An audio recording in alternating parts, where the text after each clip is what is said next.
Good morning, Peter Goertz. I'm a psychiatrist. Self-esteem. You may ask yourself, am I worthless? A lot of people do. Very sad.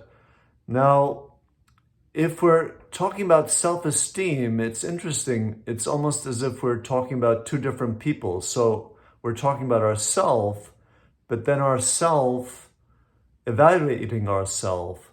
So being self-referential. And I don't think dogs or animals would do anything like that. So it's interesting that we're able to step out of ourselves and judge ourselves. And it may show us that we're not in the moment, that we're not immersed in our lives, but instead we're reflecting on ourselves. So the whole principle of self-esteem may mean that when we're evaluating ourselves, not actually in the moment immersed in life like we could be necessarily. So let's say if you're watching a great movie, you're probably not going to worry about, how you look today or, what other people think of you. So, or if you're involved in your hobby. So again, one thing, and all this is my opinion, my view, my thoughts.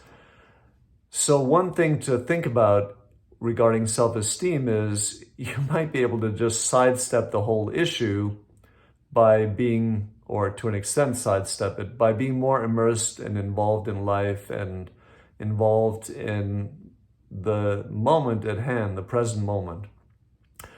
Self-esteem is generally or often related to comparing ourselves, our achievements, our education, how good we are or how, quote, bad we are at sports, if we're successful in romance, etc. So all that is probably not helpful to us to constantly compare ourselves. And if we do that, we may temporarily feel good. Oh, I did better on this test than someone else, or I look better than this person.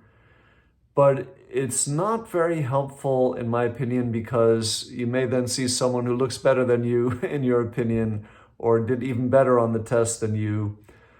So all that is a slippery slope, comparing ourselves, being attached to our achievements. And in my opinion, achievement has nothing to do with your value as a human being. We're all just human beings, and nobody is better than the next person, in my opinion, and nobody is worse than the next person, in my opinion. So we have inherent value just by being a human being, and that's more than enough, in my opinion, again.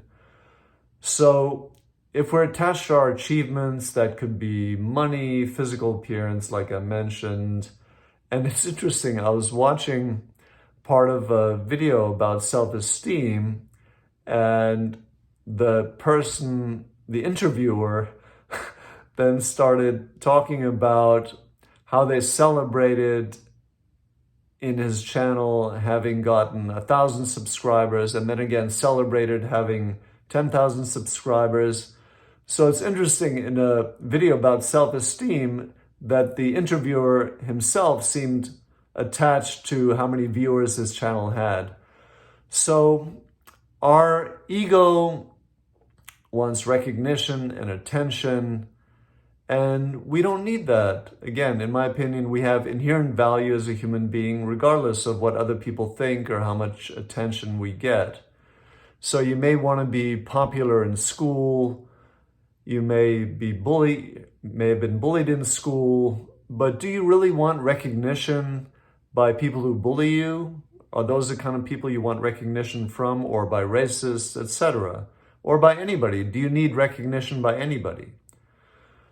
And sadly, of course, abuse can be a root of feeling poorly about yourself, in the sense that if you're physically, sexually abused as a child growing up, if you're emotionally abused, if you're bullied, that may send you a message that other people think you're not a very valuable person. And of course, or if you're neglected, all that can contribute to someone as a child feeling bad about themselves. And that's because they place importance on opinions of others. And as a child, we don't realize that it may not be necessary, or in my opinion, it is not necessary to place importance on opinions of others with respect to our value as a human being. But as a child, especially if someone's abused, etc., they may be marinated in negativity from other people and then accept that and feel worthless. And what we want to certainly embrace is our emotions. So if we feel sad, we don't want to pretend we don't feel sad. So we definitely want to embrace our emotions, but we don't want to attach that to our feeling of value as a human being. So if, let's say, a relationship just broke up and you feel sad about the breakup, you want to embrace that sadness, of course, but you don't want to attach that sadness to the notion that, oh, since this person broke up with me, I'm worthless as a human being. And you may have been told that as a child, unfortunately. So again, we don't want to buy into other people's opinions, and we don't want to buy into expectations of others. And other people can try and give us a lot of pressure. For example, parents, they may want you to be a lawyer or a doctor or work in the family business, and you may not want that. And a sad example I recently was made aware of was I was watching a video about the Rolling Stones, the early days of the Rolling Stones, and Brian Jones specifically, who was a guitar player who actually was the main person who organized the Rolling Stones in the beginning. And Brian Jones apparently felt as a young man a lot of pressure by his father to get a job in a conventional setting, and he didn't want to do that. He wanted to be a musician, and apparently he suffered quite a bit from feeling sad about the fact that his father did not recognize what he did in the Rolling Stones as anything valuable. He wanted Brian Jones to have a traditional career as, I'm not sure what, but a conventional career with a regular paycheck. And one thing that can help, in my opinion, if other people are acting negatively towards us, giving us negative opinions about us, we don't have to take that seriously again. And one analogy would be, let's say you're in a big city walking down the street, and there's a psychotic person on the corner of the street just shouting obscenities at anyone who walks by. You're probably not going to get in that person's face and say, "Are you talking to me?" So you're probably not going to take that personally. So analogously, it can be helpful, or in my opinion, you don't need to take the opinions of other people about you seriously.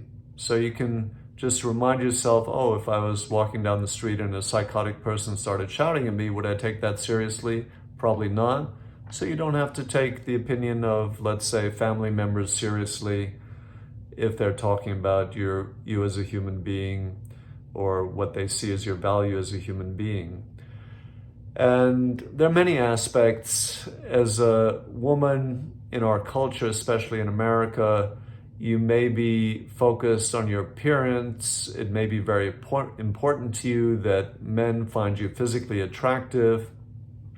But again, you may want to try and remind yourself that whether or not men find you physically attractive does not need to have anything to do with the way you feel about yourself, and in my opinion, does not have anything to do with your value as a human being.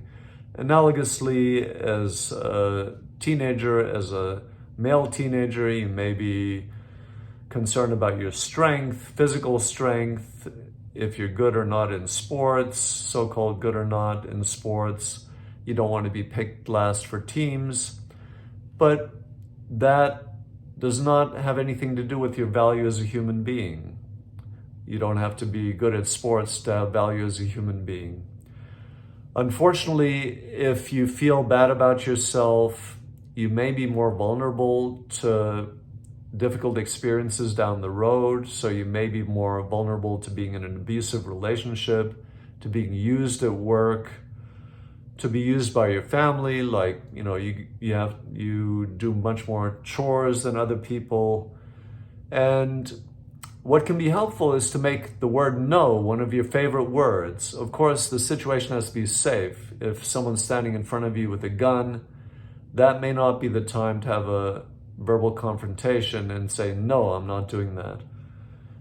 And again, if it's safe, if the situation is safe, you want to get used to asserting yourself, setting your boundaries, doing what works for you. Again, it has to be safe though. If someone's standing in front of you with a gun, it's not the time to assert yourself and start a verbal confrontation. Thank you.